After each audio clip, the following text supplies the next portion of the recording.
Okay, good afternoon, ladies and gentlemen. Hope you had a very, very good lunch.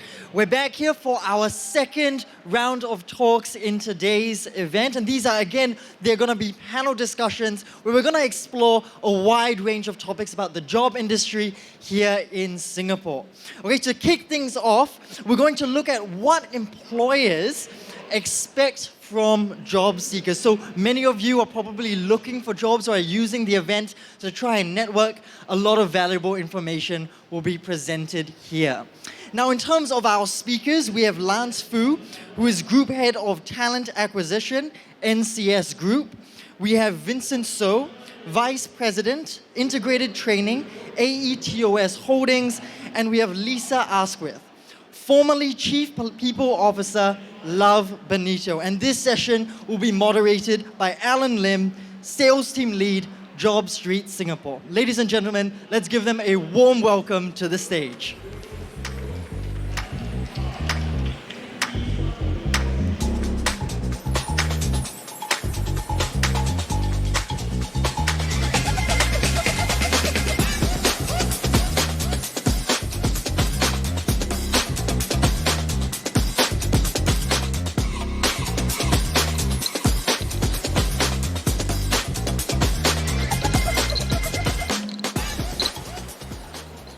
All right. Testing. Hey, hello and warm welcome to our SIG discussion today on the hiring trends in 2024, what employers expect from job seekers. So my name is Alan. I am the sales team lead from Job Street Singapore, and I will be steering this discussion today. Right. So as the year continues to gallop forward, we now find ourselves in the end part of 2023, which is exactly the great time to look for what's to come in 2024, what kind of hiring trends are we going to expect, right? So how do we brace ourselves, what changes lie in wait? So today, our discussion will be tackling all these questions with all these bright minds on stage. And who are these people? Let me reintroduce them to you again.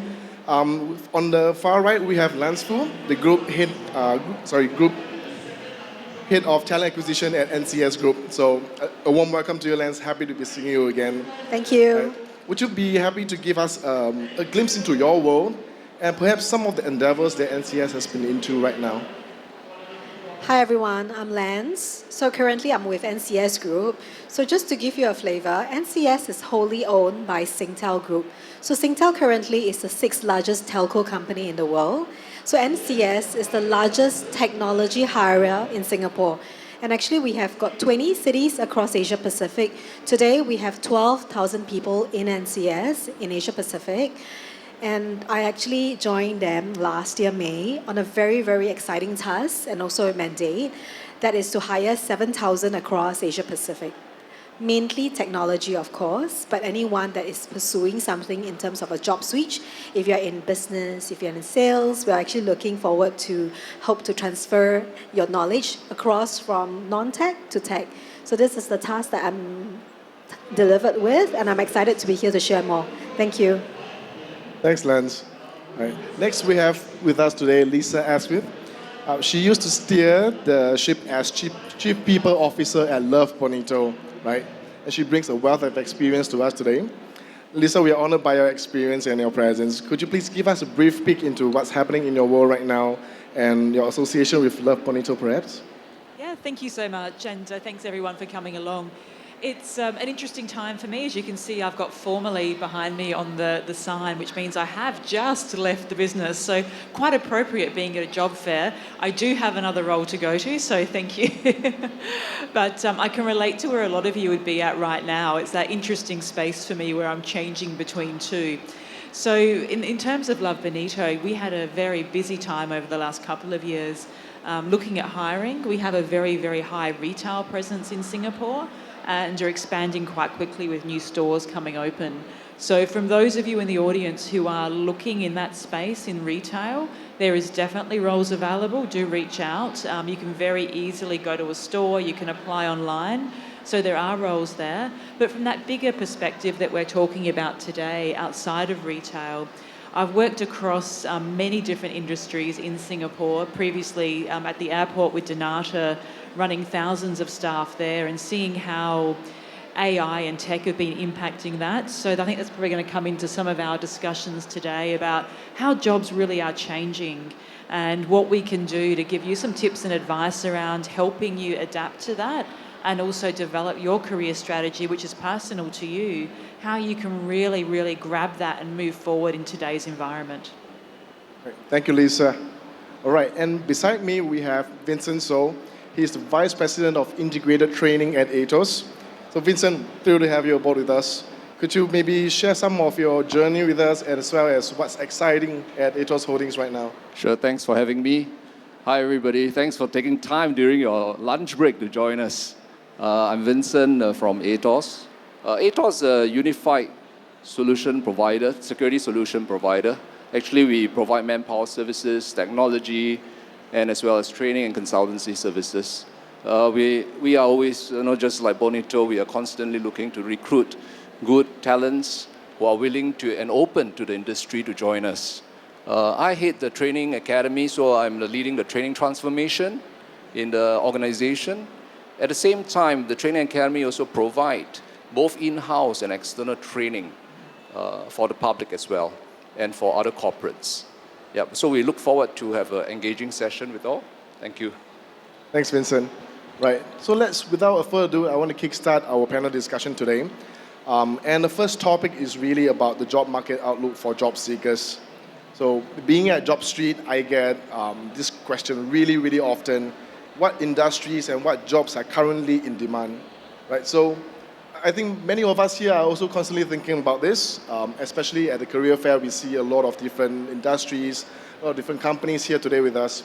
So I'm just thinking, what about you? What do you think is going to be the most in-demand jobs right now in the industries? Maybe we can start with Lance. Would you like to share a little bit? Sure, happy to. Yeah. So actually, if you ask me, I've been doing talent acquisition for coming 25 years now. So I've crossed over multiple industries. So just before that, I was talking to Lisa.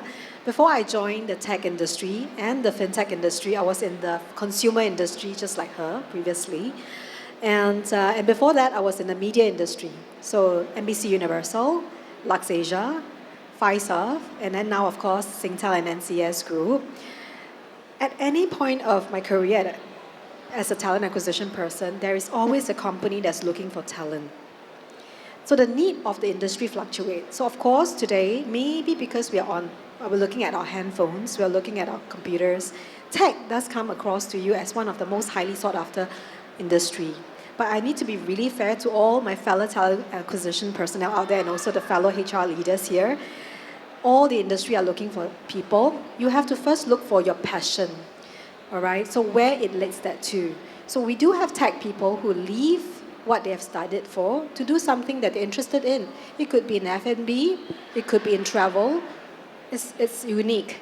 So, but of course, I have to pull the attention back to technology, and that's where I come from, NCS Group.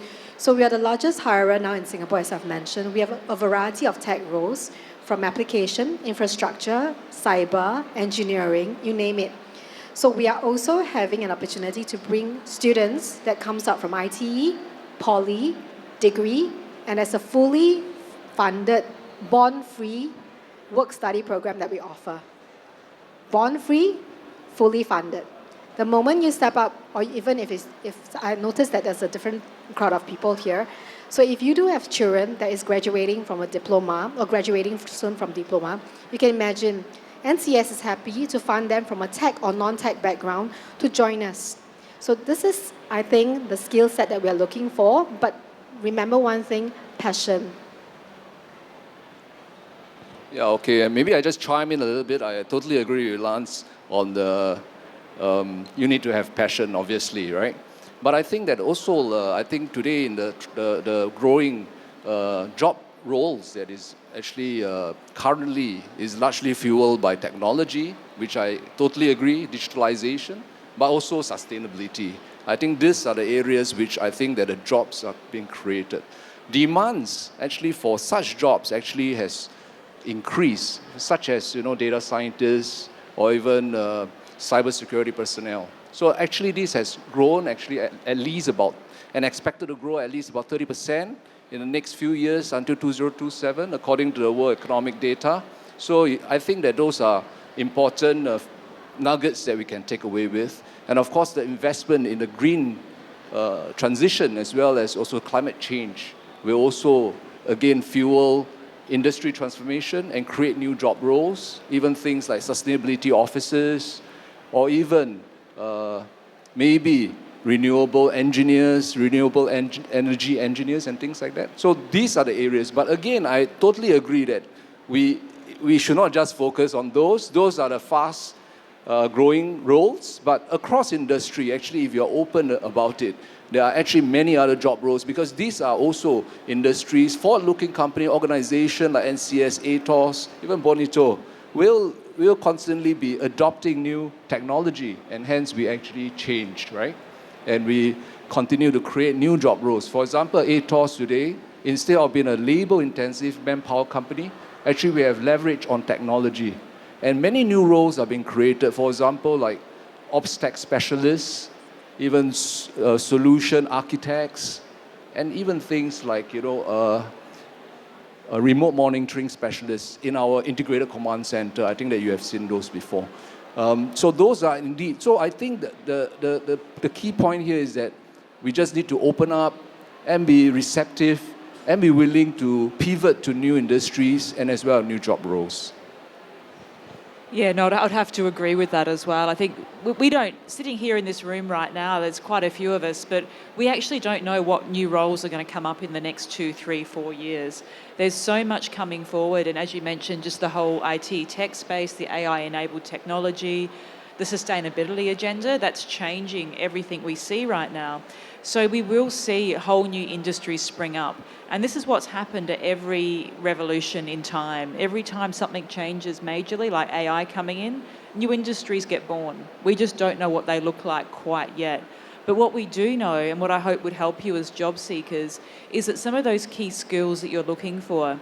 Now, Lance mentioned passion. Absolutely. People want to find their passion and purpose at work. You want to align with something bigger that makes you actually feel good about getting up in the morning and going there and completing it.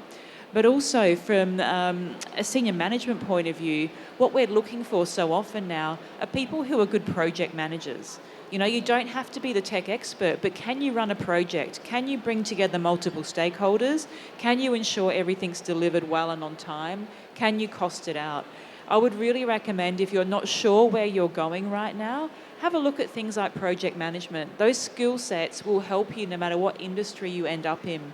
Because as we know, as leaders in this industry, particularly in talent acquisition, the marketplace is changing. We're not 80% full-time, 20% part-time workers anymore. We have a lot of gig workers coming in. We have people who come in just for projects. So think about how you can equip yourself in this new dynamic as we see less full-time jobs and more gig-style jobs, part-time jobs, casual workers coming through in the types of jobs we're going to see in the future. Thank you. I think we've heard a lot about the reconfigurations of jobs and expanding and creation of new roles. So we are expecting quite a bit of shift in the labor trend itself, right? But we've been noticing there is kind of a cooling demand ongoing with the increase in retrenchment. Now, every now and then we see on the news. But we are also noticing that the unemployment rate remains low. So now we are in this paradoxical situation where we see companies retrenching, but at the same time, we do not have a problem with unemployment. So do you think, in your position, in your angle, you can see kind of what's happening to the industry and why is this actually happening? Sure. I think the job market is likely going to continue to soften because of the economic pressure, the inflationary pressure, the global headwinds, and some of the uncertainty that we are facing. So I think that indeed it is, it will further soften in the coming months. But having said that, in fact, you will realize that even in the Lincoln hiring graph, Singapore is likely to continue to reduce our hiring rate at about 30%. Globally, we are expecting a reduction of about 20 to 25%. having said that, it is not all lost cause, because I think that at the end of the day, there is still a lot of demand for the labor, which can be seen in Singapore statistic. The unemployment data is still quite good, and in fact, we are technically on full employment in Singapore. Why is this so? It's quite paradoxical, right? So indeed, I think that it's largely because in Singapore, while there's a waning demand for some of this externally oriented industry, but there's still a high demand for some of these industries and sectors which continue to need labels.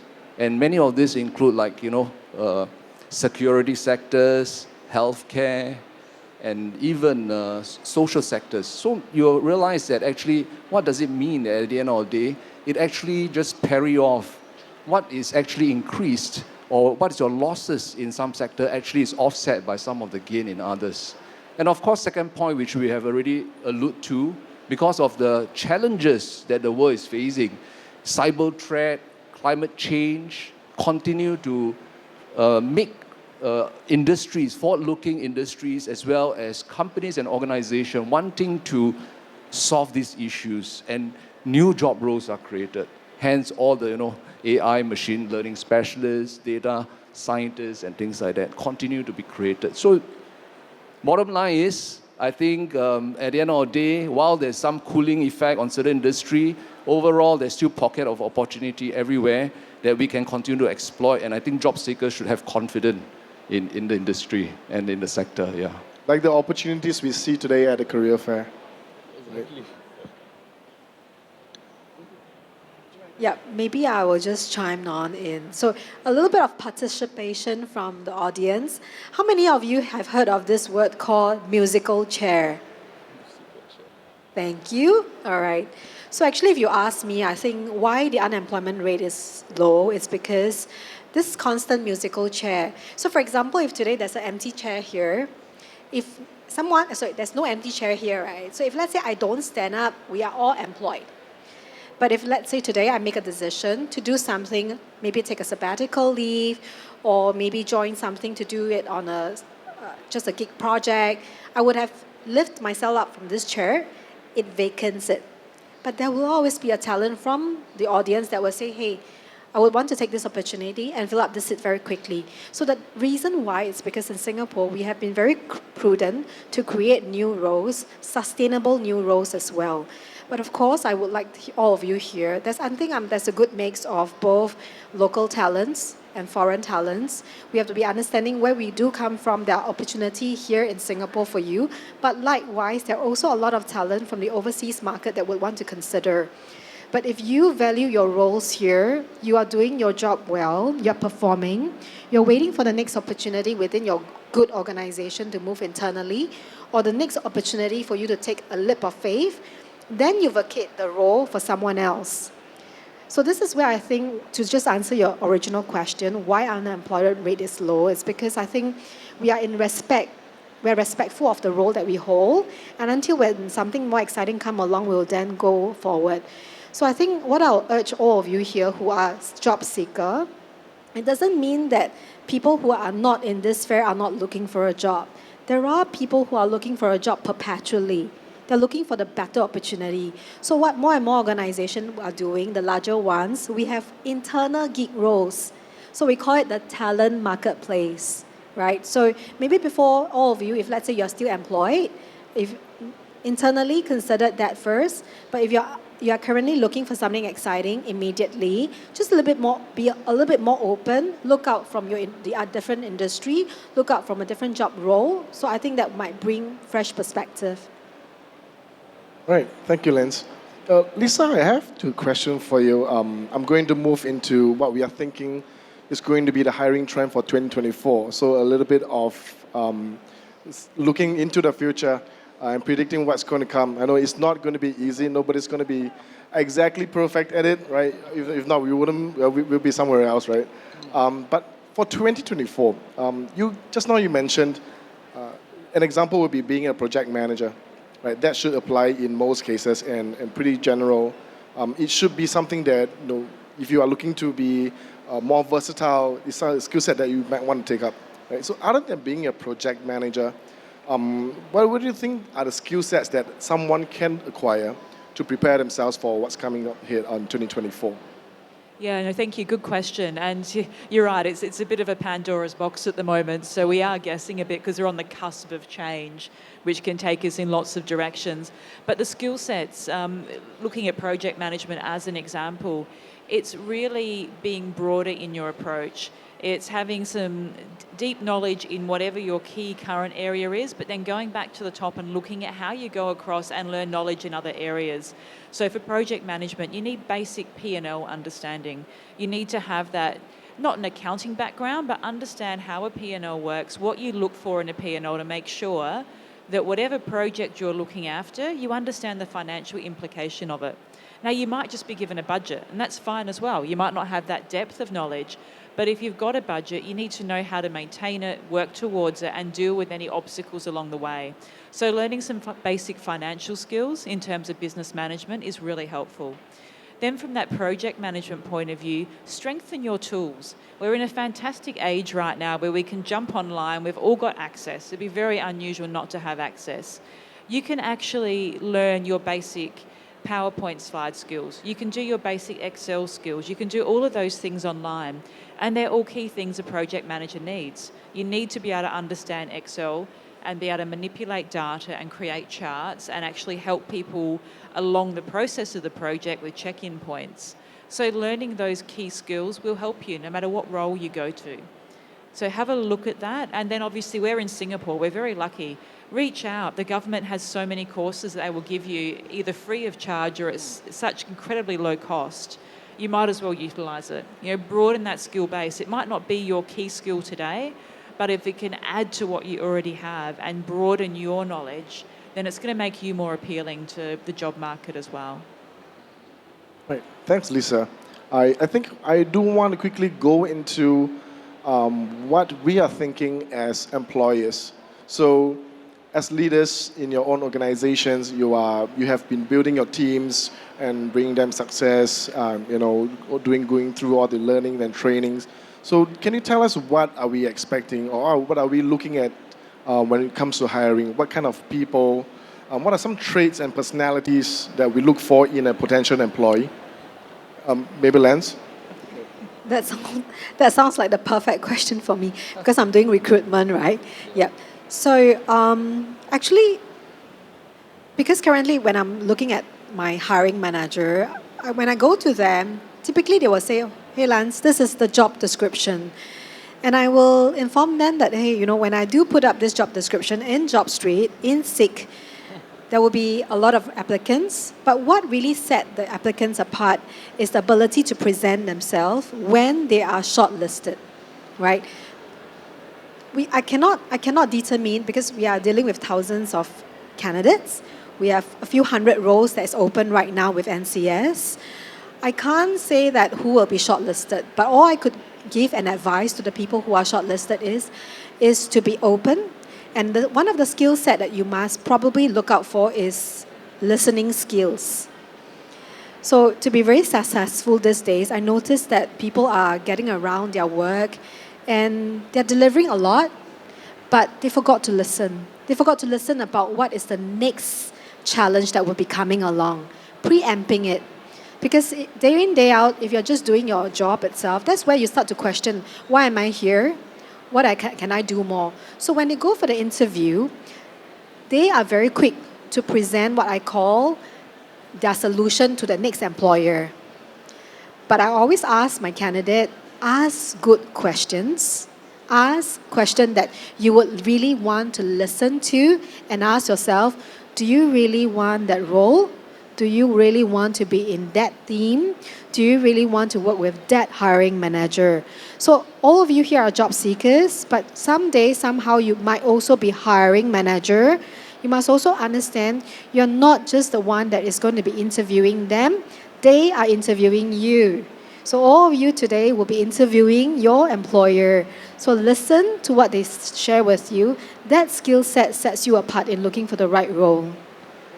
I'd have to agree with that. And I think just touching on what you said about asking good questions, going back to the previous question about what are the skills of the future, that's one we are looking for. because we're heading into an AI age. So we want the humanistic side. If you can ask really good questions, you can show you've got really good leadership and coaching skills as well. And they're the kind of key skills we're looking for in our employees moving forward. But they're also the types of jobs that are going to become more prevalent as AI takes over some of the more process-heavy roles. So think about your questioning skills. There's nothing wrong walking into an interview with a couple of really strong questions. It shows that you've thought about the company, you've thought about the role, and you really are doing your best to make sure that you're going to be a good fit. So don't be shy. I see a lot of candidates come in, they're so shy, they don't want to ask anything, they think they're being rude. No, you're not. We want people to engage. We want you to show us that you're motivated and you're willing to look deeper to be the right person for that role. So think about those questions. Vincent, I see you nodding in agreement. Could you maybe give us some of your thoughts? Sure. I think that, of course, I'm in agreement. You definitely should always be interested in the organization you're joining in. First, I always say that you must align, you must make sure that organizational values, demands, vision is something that, kind of aligned to your own personal one. If not, you will find that it's a very, very bad job fit and tough to get, going, after a while, right? And obviously, I think that beside those, we will always be looking out for a candidate with a growth mindset. Somebody who is actually always trying their best, taking opportunity to learn. It is not just about what you have already know, but what you have not know and continue to take the opportunity to learn. Because again, for all job seekers, it's very important to have that mindset. If you can exhibit the growth mindset, willingness to take up challenges, learn, then I think that the employer will feel that, you have the ability to go beyond what is currently your potential is. So I think the growth mindset is important. Many of the time, if you realize that Singapore is quite good in terms of all the work fairs, SSG, all the credits, funding given, is to help our people to continue to learn and grow so that you can become more resilient through this multi-skilling, upskilling. You can continue to pivot, acquire skills that you need to pivot to other industries and more roles. So those are important. And I think as an employer, I'll look at people with a growth mindset, in fact, also with an outward mindset. Our mindset means that, usually these people have the agility and ability to continue to adapt to changes, embrace them, renew yourself, and continue to grow with the company. So those are important, especially because change is a constant today. We know that it is even more rapid because of the technology disruptions and advancement. It is important for us to be able to embrace these changes and continue to do well in the industry. And those are my points. Thank you. Excellent points, I think. No, I personally agree a lot on the part about agility, that we should all be as agile as we can to face what's coming ahead. And with the softened economic situation, we really have to go and do some more of those upscaling. And like what Lisa mentioned, there is a lot of opportunities out there. And being in the local scene, it is really, really easy for us to do that. Right? So, Vincent, on to the next one. You are the VP of Integrated Training, right? So I would think that you would have at least a better foresight than I am, right? And ability to look at the person's potential, maybe in a shorter time, right? So, but than most people, right? So I know it's tough to live up to their expectations, but what do we do when we face candidates who may not be the best fit for the team? How do we end off the conversation with them to let them not feel dejected or to feel negative towards the company? There are many people that may not fit quite well, but that doesn't mean that they are not a good employee. They, as I mentioned, maybe they are not quite aligned with the organizational goal. And sometimes we call them the diminisher. At the end of the day, they actually diminish the outcome. You'll find that actually, and this diminisher actually, how do you actually identify them? When they join your team or your organization, actually the team and the organizational outcome actually depreciates. You get a worse outcome than before, or not as well as you expected them. And I think that at the end of the day, you will need to make sure that they continue to, first, of course, most of our time, for most companies, we will try to encourage them. We coach. it is important for all employers to do that. We must continue to coach them and continue to give them guidance. But obviously, there could also be people with a fixed mindset who are not receptive of guidance, not receptive of suggestions, and they want things on status quo. Then again, those are another group of category of people that you need to then slowly weed out. At the end of the day, through your grooming and your coaching and trying to make sure that you can continue to integrate a team, and if this person, again, don't have a collaborative mindset, don't want to be a team player, decide to work alone, no communication, then I would think that it is time to, break the news to him and say that, it is really time to find maybe a better option and opportunity. Yeah. Maybe Lance, you can share with us how after talent acquisition, or maybe during talent acquisition, if I were to be interviewed by one of your team members today, and I may not be exactly the fit that you're looking for, so how do employers really go about saying, you know what, maybe we have something else for you? How do we actually send that message across? So to be really honest, in a tech world, there is this phase that we need our candidates to go through, which is the technical assessment. So one thing here is there are different kind of roles. For example, I'm just going to be really fancy here. If today I'm going to work for a Michelin star restaurant, I need to cook really well, right? Or I need to serve really well. So then in the tech world, to be able to fit into the role, actually, whether is it communication, project management, yes, that's for the next level as the leader. But to be very honest, the basic of technical skill set is there. So we do put through our candidates, for example, with HackerRank. I just want to be really open here that sometimes we do have candidates that are not able to interact too well, but they are amazing with their tech assessment. Okay, take for example, we have a very basic coding test or assessment. We would have one candidate that would take 30 minutes with one question. And this person comes from a technical background, from a technical cert. And then we have another candidate in another room or, doing it remotely or whatsoever. 5 minutes, perfect score. So if you tell me that this person who has done a perfect coding assessment test, would I hire him or her? I would say yes. And then we will bring in the person and say, can we coach you? Can we mentor you? Could we help you to discover why you're not so comfortable with speaking to certain sets of people, interacting? You see, so there is this soft skill and this people skills that we can continuously grow with them. But if today you're looking for a role which is a retail assistant, for example, that you don't need coding, that you need to be really customer facing, there's only one skill set you need, and that is you must be comfortable with yourself and approaching another person to how to make this person feel comfortable about the product that you might be introducing. So you see, it doesn't really matter. To you, look at the organization of what you want to be applying for, explore, speak, and let us explore your potential as well. Oh, those are some great tips, right? So I think we have time for one last question.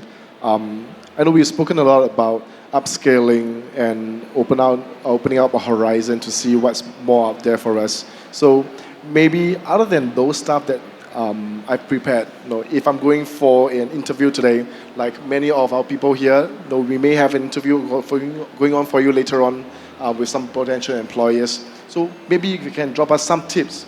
How do we impress? How do we increase our chances of getting employed? If I'm going up against Vincent today, probably no chance for me. But if I'm going out against somebody else who is of a perhaps equal qualification, how do I impress and actually get that job? I think to add on to what we were talking about earlier with ask good questions, don't shy away from the interview, come in positive, come in motivated as well. If you can show motivation, that's quite often half the battle won. If you think about it, if you come into an interview and you're really nervous, sometimes you come in looking a little bit deflated, right? You kind of look like you don't want to be there. And that immediately puts you on the back foot with the person who's speaking with you because they think, hey, why did you bother turning up then? If you're not that keen, you know, what's going on? And it might not be that you're not keen, it's just that you're nervous. So work on that initial presence, because don't forget, people pretty much sum you up in the first 7 to 10 seconds they look at you. So, you know, I'm not just saying dress to impress, but bring your best self in from the moment you walk in that door. And then also, you know, during the interview, think about yourself. Before you get there, think about the situations you've dealt with, whether it be in your personal life if you're only just starting out, whether it be in your school life, whether it be in your previous job, that you can demonstrate that you are connected to your team, that you gave a good outcome, that you might have gone above and beyond to get something achieved, that you worked with others or you helped someone from a different department. Think about how you can demonstrate that in terms of a situation from your past. Because at some stage during that interview, you're going to be asked a question somewhere around one of those points. So go in prepared. Think about your past. And if it is just school, that's fine as well. You might have run the school debating team. You might have come up against an obstacle. But if you can talk about how you overcame that and had a good outcome, that puts you ahead of most people that you're actually interviewing against. I totally agree with Lisa. Preparation is key.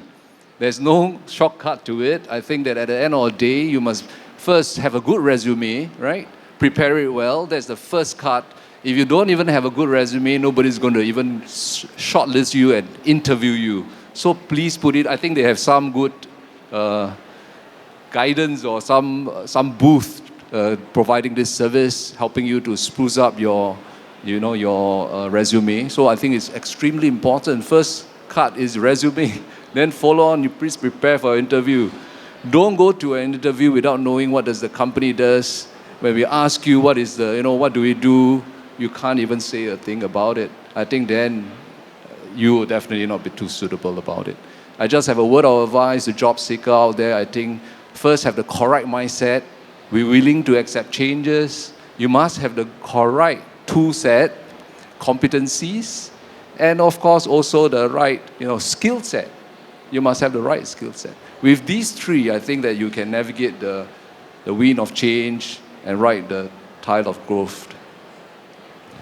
So maybe just to round up from a talent acquisition or recruitment perspective, one of the skills that I wanted to highlight is the ability to network. So sometimes people overthink that word. They think that you have to go to somewhere and then speak to a lot of people. Actually, it's not. There's actually 2 platforms that you could network on right now. Definitely, I think Seek is beginning to JobStreet and Seek is beginning to grow their presence. So go there, look for the opportunity for you to look at. There are courses. There are also short clips. The other platform I think is known to all of you is LinkedIn, and I would like to invite you to follow myself, Lisa, Vincent, and of course Alan here on LinkedIn. NCS, currently we have actually just launched an AI-powered job assistant. Because we know that there is a lot of people out there who would want to know what we are doing, but I don't have enough talent acquisition personnel to be able to answer all your questions at the same time in the right manner with the right tone. So my team is also swamped. So what I did was, we at Singtel Group, we actually brought up Francis. So it's actually a unisex name. You can be called Francis with an I or Francis with an E, but we have it end off with Francis with NCS. So Francis at our booth, go over there, have a screenshot. The job assistant will take you through every question that you might have and direct you to the right opportunity that we may have. So moving forward, the employers that we are having here, they would be adopting along the same line as well. Do not be afraid to talk to an avatar. The avatar was developed by human beings, which is us. The question was answered by us. We put it in for you. So the moment when an avatar is there for you, don't walk away. They are your opportunity to interact with us. From there, it will guide you with the right workflow at your time. It works 24/7 when my team is not working 24/7. When you do feel like waking up at 5 a.m. to apply for a job or 1 a.m. to take a look at opportunity, it is there for you. I'm not. So do not be afraid to talk to avatar. Moving forward, this is going to be an AI-powered world as well, but you are the human being powering the AI. Don't be afraid of it. Thank you, Lance. Right, both NCS and ATOS have their booths here today, so please after this discussion, do make your way over. Take a look at what's happening, right? Right. We are right on time. Thank you, Lisa, Lance, Vincent. Thank you for having us, being here today to share your invaluable insights. Right, for the rest of you, the career fair is not over. We have a lot more going on. So please enjoy the career fair. Get some drinks. I'll see you at the lucky draw booth later. Thank you very much. Cheers. Thank you, Lance, Lisa, Vincent, and Alan.